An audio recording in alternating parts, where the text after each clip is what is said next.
In a significant move aimed at bolstering global economic stability, the European Union and Japan have announced plans to work more closely together to counter economic coercion and address unfair trade practices, speaking in Tokyo following an EU-Japan summit. European Commission President Ursula von der Leyen emphasized the importance of strengthening economic security and promoting fair competition. Her remarks come as the EU continues to face challenges in finalizing a trade deal with the United States. Japanese Prime Minister Shigeru Ishiba echoed von der Leyen's statements, stating both sides are committed to maintaining a free and rules-based economic order. The leaders also revealed plans to initiate a defense industry dialogue and launch negotiations on a Japan-EU information security agreement, signaling deepening ties beyond trade. Now we are joined by Dr. Satoru Nagao. He's a fellow at Hudson Institute. Thank you, Doctor, for joining us today. Good to see you. Now, in addition to the trade, the leaders have discussed a defense industry dialogue. So how do these expanded areas of cooperation reflect the evolving strategic priorities between the EU and Japan? Originally, Japan and the EU cooperation focusing on the economic affairs. But currently, this agreement expands not only the economic area, but also the security area. Indeed, the security area is main area in this cooperation this time. And why is, of course, the background is very clear. China and the United States. In case of China, China is limiting, restricting to export rare earths now. And even if Japan's request, the EU's request, also the US request, China hasn't eased the restriction to export the rare earths. In case of China and the US, they agreed in 90 days, but indeed the reality is China still hesitates to export the rare earths because 90% of the rare earths was controlled by China's mines. So that's why China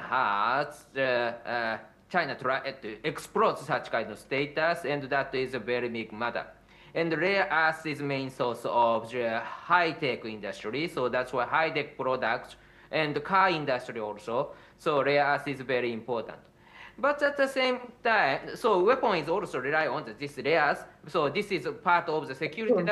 But at the same time, this time, U.S. strategy asked allies and partners to share more security burden. For example, in case of Europe, Russia's invasion to Ukraine, in this case, Europe should pay to buy the U.S. weapon to provide the United States. Ukraine. Sorry. So from the U.S. to Ukraine, but European need to prepare the money. Under such kind of situation, European itself need to strengthen their defense industry. And the same things could happen to Japan because the US will request Japan to pay more for the defense. Just 2% of GDP is not enough, 5% of GDP. It is expected. NATO has already agreed to raise the defense budget from the 2% to the 5%. So maybe there's a high possibility that the US will ask Japan to do the same. So under such kind of situation, the European country need to strengthen their defense industry, and Japan needs to strengthen their defense industry too. So that's why EU and Japan cooperate in the defense area is a new area, but a very important area and a logical area to cooperation. So China and the US policy against China, which asks the allies to partner to share the security burden, both affect this agreement between Japan and the EU. That is the background. And Doctor, now the EU and Japan have also announced closer collaboration.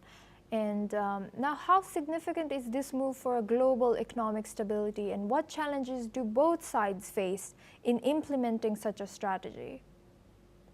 This is very important because currently the age of deal has happened. Of course, President Trump changed the rule of the global free trade to the bilateral negotiation to deal is a new rule. So that's why in case of the negotiation with the United States, how many cards to deal is a matter for the EU and Japan too. So in this case, if this country has some another choices, alternative choices, for example, the other economic partner, trade partner, that is strange in the negotiation. And at the same time, indeed, to deal with China, they need more allies and partners. That is a fact too. And so they do not want to rely on China's economy. So, view from the stability of the world economy, indeed, the diversification of the trade partners is a new trend, and this is one of the choice between Japan and the EU. Cooperation is very important choice for both the Japan side and EU side. And at the same time, at the same time, rule itself is changing. The trade rule itself is changing. That is reality. But at the same time, still the European side and Japan side want to maintain the traditional rule of the global free trade. Or even if this is changing just now, and it will change more in the future, I think. But still they want to maintain, and that's why they try to negotiate directly and try to maintain the some part. That is also one aspect of this cooperation, I think. Thank you very much, Doctor, for sharing that insight. Now we move on to our next news. In Ukraine,